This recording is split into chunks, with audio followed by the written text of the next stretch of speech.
Sejam muito bem-vindos, pessoal, a mais um vídeo. Mano, agradeço mais uma vez vocês por estarem aqui nesse domingão.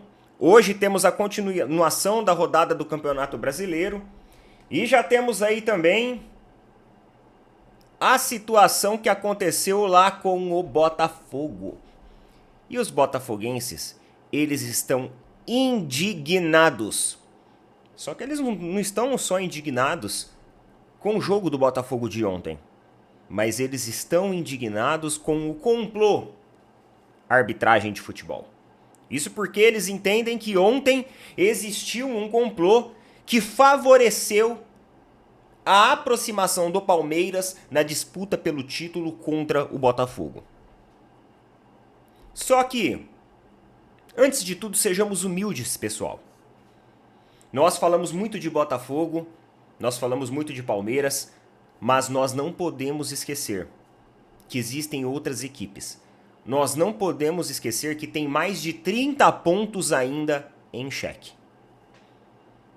Isso não significa que a disputa aqui é de Botafogo e Palmeiras. Hoje, eles disputam uma liderança, mas nós não podemos menosprezar ou esquecer também dos adversários, que estão em terceiro, em quarto, em quinto lugar. Obviamente que da sexta colocação para trás, a pontuação ela é mais distante. Porém, temos mais de 10 rodadas, né? Alguns times têm 10 rodadas, outros têm 11 rodadas. Alguns times ainda precisam cumprir a sua próxima rodada de agora. E isso é muito importante nessa equação, nessa matemática que a gente faz. Então jamais a gente quer trazer aqui para nossa comunidade, para o nosso canal, um papo do tipo assim: Palmeiras já ganhou, Botafogo já ganhou, a briga é só Palmeiras e Botafogo, porque na verdade existem muitas e muitas outras rodadas e também existem muitos desdobramentos que podem acontecer daqui pra frente com jogos extremamente importantes. Mas é normal que nesse momento os ânimos acabam acirrando e agora a tabela do Campeonato Brasileiro que a gente enxerga é o Botafogo em primeiro lugar com 57 pontos e o Palmeiras em segundo lugar com 56 pontos. As duas equipes têm o mesmo número de jogos, 28 jogos completados cada uma. Agora, os torcedores do Botafogo estão muito revoltados com tudo que aconteceu ontem e colocam aquele jogo do Palmeiras como um jogo manipulado. Parece que lá todo mundo resolveu aderir ao discurso John Textor e agora vai começar, porque até então nada se falava sobre as tomadas de decisões erradas da arbitragem em relação aos jogos do Palmeiras, nem a favor nem contra o Palmeiras. Nada se falava. Mas ontem isso já se tornou o ponto central dessa discussão e o grande aí olho do furacão nas rodas de conversas dos botafoguenses. Vamos ver um pouquinho da reação deles em relação a tudo isso. Bora lá. Impressionante o que nós vimos hoje em relação à arbitragem. Impressionante nos dois jogos que aconteceram hoje. Primeiramente, aquele pênalti absurdo. Absurdo o pênalti marcado para o Palmeiras. Absurdo. Só se aparecer uma câmera que não foi mostrada, onde mostra que existiu toque, o VAR orientou o juiz a ter falado que foi pênalti. Mas com as câmeras que nós temos à disposição, um pênalti absurdo. Absurdo. O pênalti que muda o jogo, porque era para nós termos dois empates hoje, na Arena, lá no Beira-Rio e em Brasília. E uma arbitragem que picotou o jogo, que era tudo aquilo que o Grêmio queria, né? O jogo picotado para você não dar volume na partida. E, cara, o juiz querendo aparecer mais do que o espetáculo, querendo aparecer mais do que o jogo. E isso, cara, eu quero saber depois as opiniões da galera. A galera tá chegando aqui agora, sei que tá todo mundo chateado, que nunca é bom. A nossa torcida, felizmente, não está mais acostumada a não vencer jogos, né? Então a galera fica já bolada, já está ali com pessimismo exacerbado. Não é para pessimismo, calma, somos líderes do Campeonato Brasileiro ainda. Graças a Deus somos líderes, temos um ponto de frente, tem muito campeonato ainda para acontecer, 10 rodadas, muitas coisas vão acontecer. Deu ruim, hein? Deu ruim. Botafogo não venceu, 0-0 com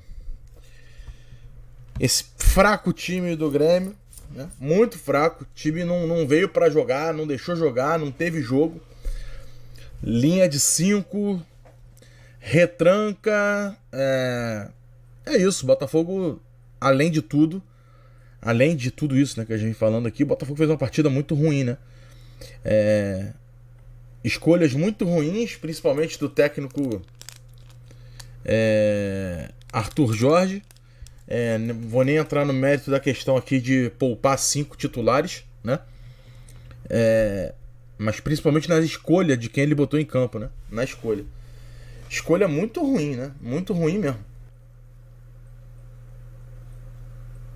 É até difícil, cara, porque Tiquinho gastou 80 minutos do Botafogo e não fez absolutamente nada, né?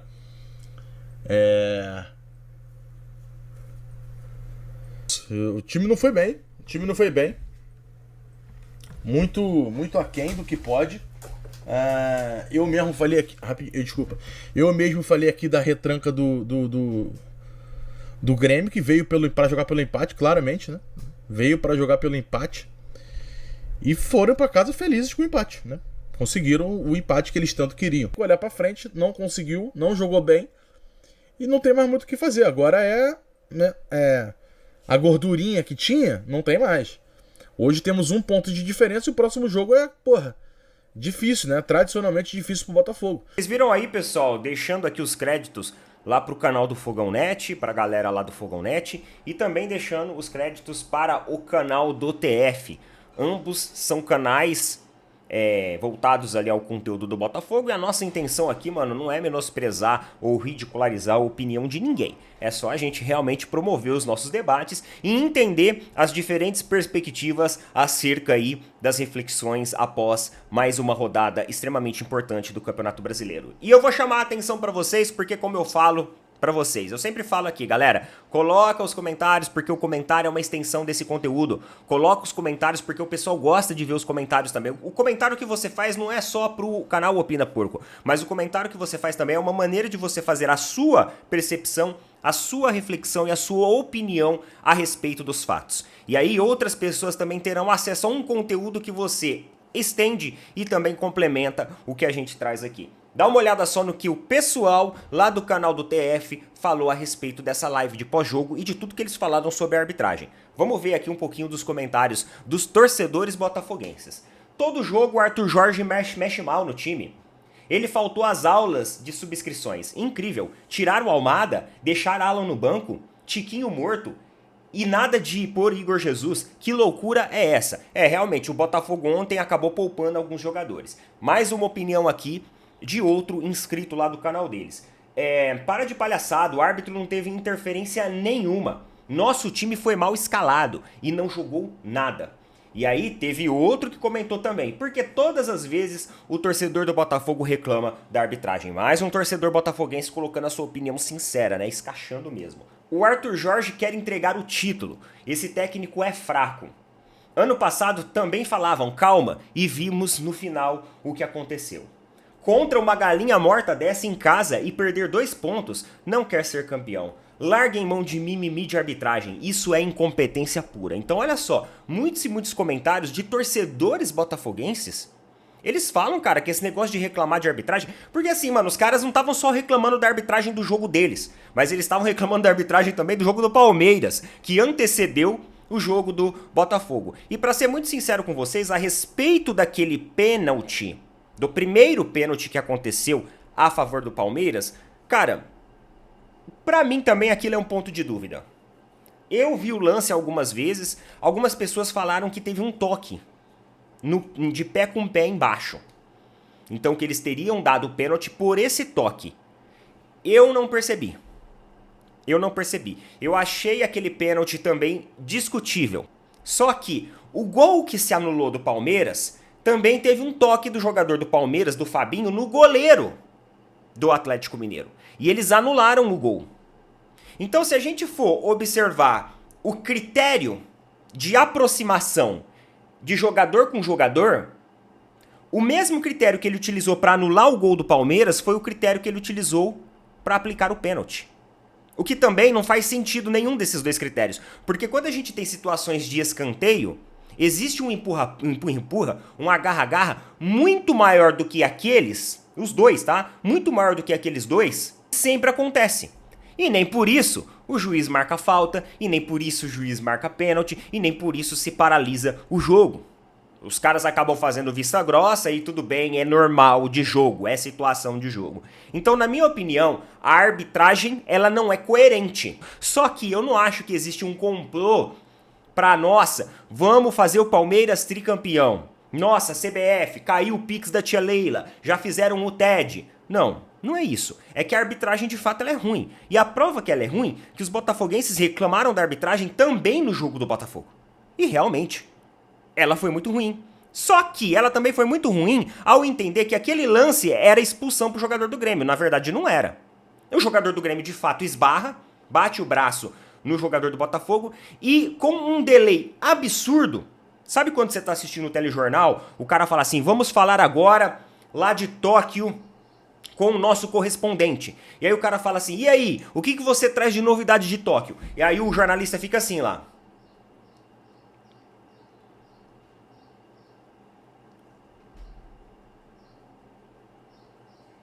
É isso daí, fulano de tal. Bem, eu estou aqui nas ruas de Tóquio e pode... Sabe aquele delay? Foi basicamente isso. E o jogador do Botafogo, mano, demora, sei lá, cara, uns 10 segundos pra cair.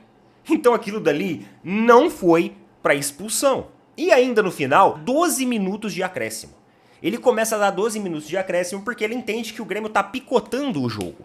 E de fato, o Grêmio tava fazendo a dele, porque os caras queriam sair dali pelo menos com um empatezinho. Pra eles já era lucro. Só que aí, quando o juizão, ele vê que tá mais fácil o Botafogo tomar um gol do que fazer um gol, que teve um ataque do Grêmio em que um jogador cruzou mais de meio campo do Botafogo e chegou lá e finalizou e quase faz o gol, ele resolve parar, porque ele pensa assim, né, peraí, tá mais fácil o Grêmio fazer e o Botafogo sair sem esse um ponto do que, então vamos encerrar esse jogo. Aí ele pede a bola e encerra o jogo antes mesmo do número de acréscimo que ele deu.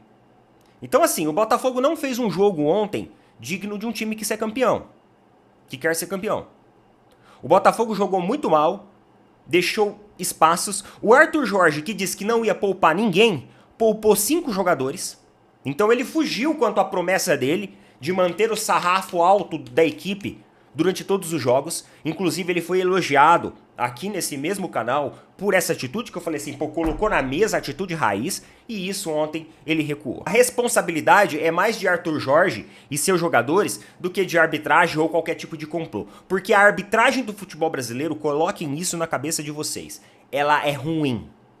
Ela é ruim e é ruim pra todo mundo. Porque se hoje ela favorece a equipe A, amanhã ela vai desfavorecer e vai prejudicar. E é sempre assim. É sempre assim que vai acontecer a coisa. A banda toca dessa maneira. Aqui no Brasil, eu acho que isso já não é novidade pra ninguém. E meus amigos, antes de mais nada, não se esqueça de dar aquele apoio para os nossos parceiraços da Tribo da Sorte. Cara, a Tribo da Sorte é uma plataforma dos bolões dos jogos eletrônicos e oficiais da Caixa Econômica Federal. Tudo regulamentado, tudo regularizado, ó, tudo certinho. Você pode acessar lá, você vai ter uma inteligência artificial que vai te ajudar. E Neto, e aquele cupomzinho maroto? Mano, aquele cupomzinho maroto, a gente falou com o pessoal lá da Tribo da Sorte e eles falaram que a gente pode continuar com aquele cupomzinho maroto. Então eu estou colocando aí, ó, pra você fixado, um cupom de desconto ainda maior. É só você clicar aí, entra no atendimento deles, pede o cupom, fala assim, ó, eu vim pelo Opina Porco, quero cupom. Mano, eles vão mandar rapidão o cupom pra vocês, já vão te mandar o cupom e você vai poder utilizar pra conhecer os produtos lá da Tribo da Sorte. Loto Fácil, Lotomania, Mega Sena, inclusive Mega Sena essa que está acumulada. Entra lá, eles têm inteligência artificial que vai auxiliar você e eles já distribuíram prêmios para o Brasil inteiro. E você pode ser o próximo premiado também. Tribo da Sorte, galera! Tamo junto! Muito obrigado a todo mundo, de coração mesmo, pelo apoio. Falando um pouquinho a respeito do jogo do Palmeiras, muitas pessoas criticaram a partida do Palmeiras de ontem. E aí, por um lado, você pensa assim, pô, Neto, o Atlético Mineiro vem de uma classificação da Libertadores, vem de uma classificação da Copa do Brasil, é uma equipe que está disputando ali 2 boas competições em que o Palmeiras já foi eliminado, é uma equipe que tem jogadores que são decisivos, tem bons jogadores, então por que os torcedores do Palmeiras estão reclamando da atuação do Palmeiras? Por um simples motivo, mano. O time do Atlético Mineiro era um time cansado. O time do Atlético Mineiro era um time cansado. E eu nem acho que o Palmeiras fez um jogo tão ruim assim. Porém, hoje o Palmeiras ele é um time devagar na sua retomada. Hoje o Palmeiras é um time que aproveita espaço de transição, só que não tem fôlego e velocidade para chegar com o mesmo afinco lá na frente. A presença de Felipe Anderson de um lado e do Rafael Veiga de outro deixou o Palmeiras no seu processo de transição e na sua profundidade um time mais lento, um time mais devagar. E talvez seja até do perfil do Felipe Anderson, que não fez uma partida ruim ontem não. Não acho que a partida do Felipe Anderson foi ruim. Só que, para o vigor físico que a gente espera de um time que está uma semana descansado, disputando apenas uma competição e tendo ainda dias de folgas no meio da semana a mais do que os outros, nós esperamos um time com mais fôlego, um time mais assíduo, um time mais vertical e espetado para frente, mais incisivo. O Dudu, ele acabou sendo um grande destaque, um grande herói da partida. Porque no final, ele consegue um pênalti legítimo esse, tá? Sem discussão. Um pênalti legítimo em uma jogada individual dentro da área. Rafael Veiga vai lá, com toda a sua frieza, converte 2 pênaltis em um único jogo.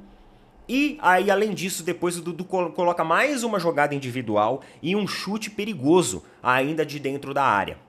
Então o Dudu ele trouxe essa verticalidade nos minutos finais que ele entrou para o Palmeiras. Verticalidade essa que o Palmeiras não estava tendo da maneira como se esperava. Entre um time descansado e um time desgastado de uma Libertadores que exigiu um processo físico muito grande. Olhando por essa perspectiva, o Palmeiras deveria ter jogado melhor, deveria ter criado mais além das situações de pênalti e deveria ter feito gols além das situações de pênalti. Porém, na questão defensiva, o Palmeiras dominou o jogo, posse de bola o Palmeiras manteve na sua grande maioria.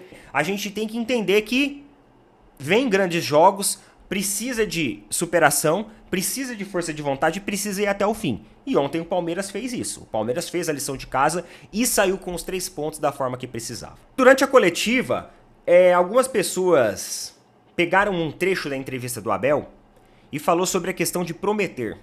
A gente sabe que esse assunto, prometer, ele acabou virando uma grande pauta no final dessa semana, justamente pela eliminação lá do Flamengo na Libertadores, em que o Tite, ele afirmou que eles fariam um gol lá no Uruguai. E isso não aconteceu. E o Tite, ele foi cobrado por torcedores, por pessoas da imprensa e tudo mais a respeito disso. Ele foi questionado a respeito disso. E aí ontem o Abel falou isso aqui na coletiva, Vou colocar para vocês aí. Tudo é possível na nossa vida quando nós acreditamos até ao fim. E lutamos, e treinamos, e nos esforçamos. E é isto que os nossos torcedores veem na nossa equipa. Independentemente, sim, às vezes vamos perder, eu também disse isto.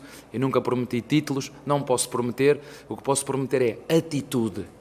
Atitude, jogar para ganhar, jogar sempre até ao fim pelo melhor resultado. Umas vezes ele vai acontecer, outras não. Mas acho que aqui, sinceramente, somos todos de acordo que os meus jogadores são incríveis.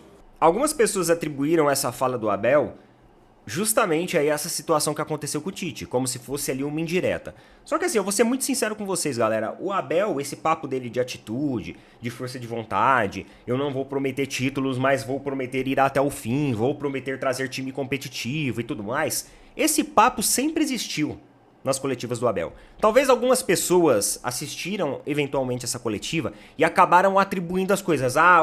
É uma indireta. Mas para quem assiste regularmente as coletivas do Abel Ferreira, inclusive nos momentos de derrota, entende que esse é um discurso padrão dele.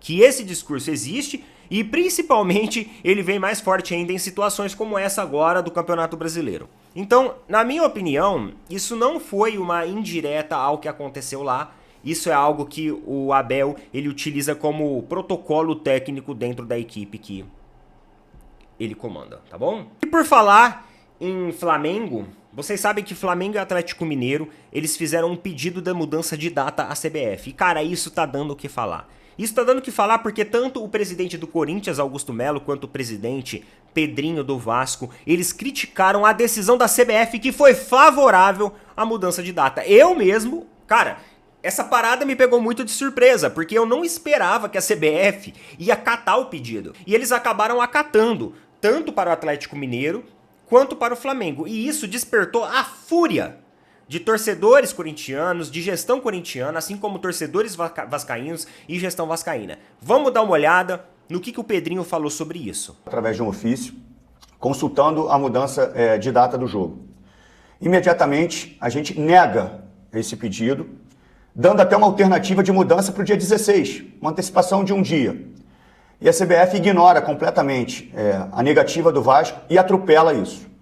Sendo que o Vasco jogou numa situação idêntica, tendo alguns jogadores retornando na madrugada do dia do jogo contra o Atlético Paranaense.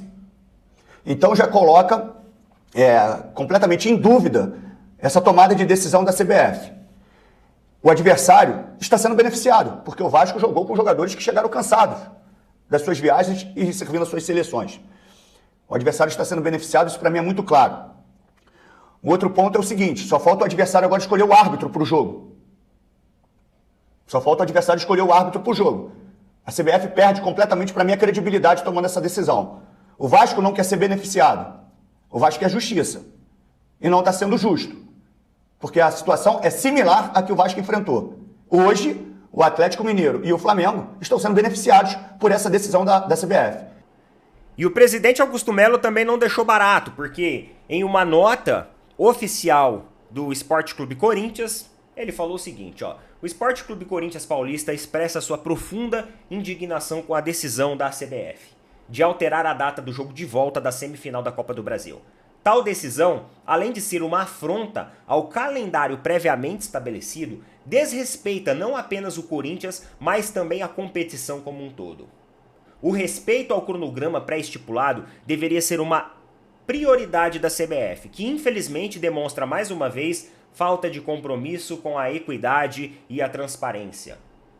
Esse tipo de atitude fere a credibilidade do futebol brasileiro. O Corinthians seguirá lutando para que o futebol seja tratado com justiça e igualdade, sem favorecimentos ou interferências externas que comprometam a integridade das competições, concluiu Augusto Melo, presidente do Corinthians, por meio de nota oficial. E mano, vamos lá, vamos falar o que acontece. A gente tem várias perspectivas para essa discussão aqui, esse assunto que acabou pegando fogo. Bem, primeiro a gente tem a perspectiva do torcedor do Vasco e do torcedor corintiano, da gestão do Vasco e da gestão corintiana.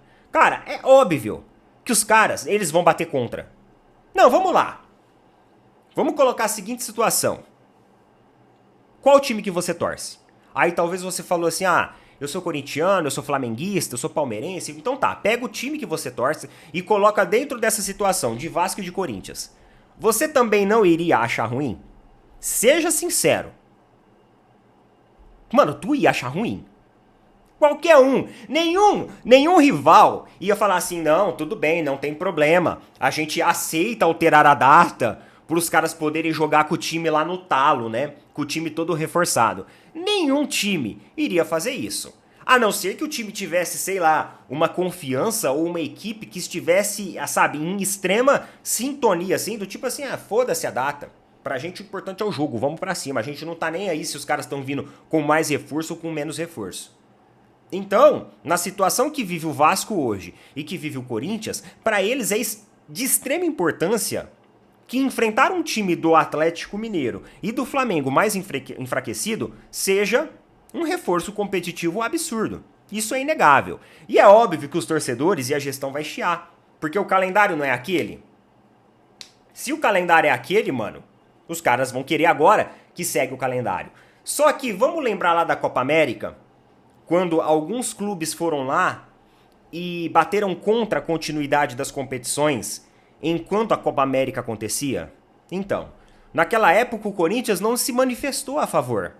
Eu lembro que foi enviado um pedido onde o São Paulo, onde o Atlético Mineiro, onde o Flamengo, onde o Palmeiras, eles concordavam com a paralisação do futebol brasileiro durante a Copa América, porque entendiam que não tinha essa questão de igualdade competitiva, pois perdiam seus atletas para a data FIFA.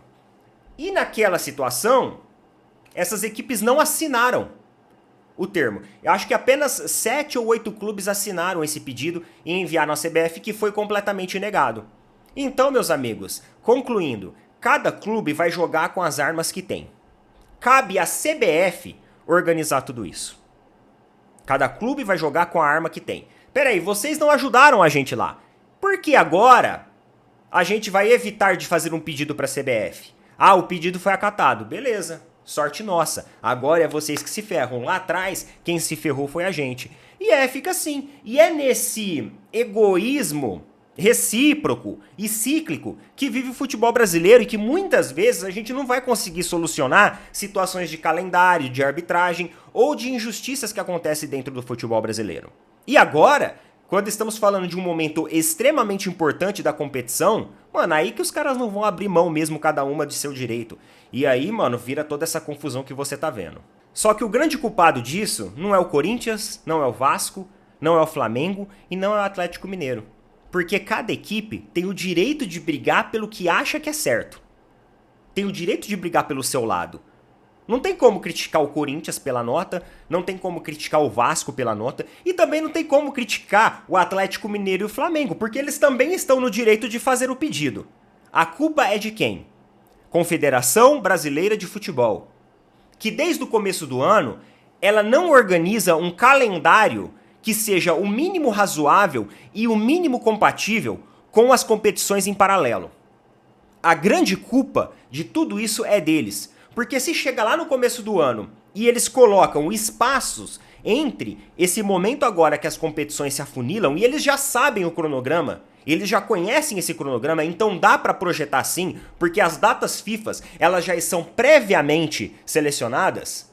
Eles conseguem evitar situações como essa. Eles conseguem evitar esse tipo de caos, esse tipo de fumaça que está acontecendo. Então, mais uma vez, o grande problema é da CBF, que sempre quer apagar o fogo do futebol brasileiro e acaba prejudicando, acaba colocando, acirrando as rivalidades externas e de bastidores com decisões como essa que aconteceu. Então, a culpa é da CBF. Uma vez, um dos diretores lá da CBF falou assim pro Palmeiras, pô, quem que manda ganhar tudo então? Quem que manda você se classificar para tudo? E agora? O Corinthians vive uma situação de possível rebaixamento no Campeonato Brasileiro, então o Campeonato Brasileiro para o Corinthians também se torna importante. Flamengo e Atlético Mineiro também têm as suas reclamações, as suas pendências, e o Vasco, meu amigo, o Vasco é o Vasco. Então os caras sempre estão precisando ali de alguma coisa. Então assim, é razoável e discutível o posicionamento de todo mundo. Não tem como eu falar pra vocês, o Corinthians tá errado, o Vasco tá errado, o Flamengo tá errado, o Atlético Mineiro tá errado. Todos estão certos no seu direito de reclamar e no seu posicionamento. Quem está errado é a CBF. E o erro começa lá na frente, onde tudo isso pode ser evitado e eles não fazem. Tá bom? Sobre a escalação da seleção brasileira, eu não tinha falado sobre isso, né? Só vou concluir aqui. 6 por meia dúzia. 6 por meia dúzia. A mesma coisa de sempre. Pra mim não tem novidade nenhuma. Uma bosta. Tá bom? Bom domingo pra vocês aí. Tamo junto.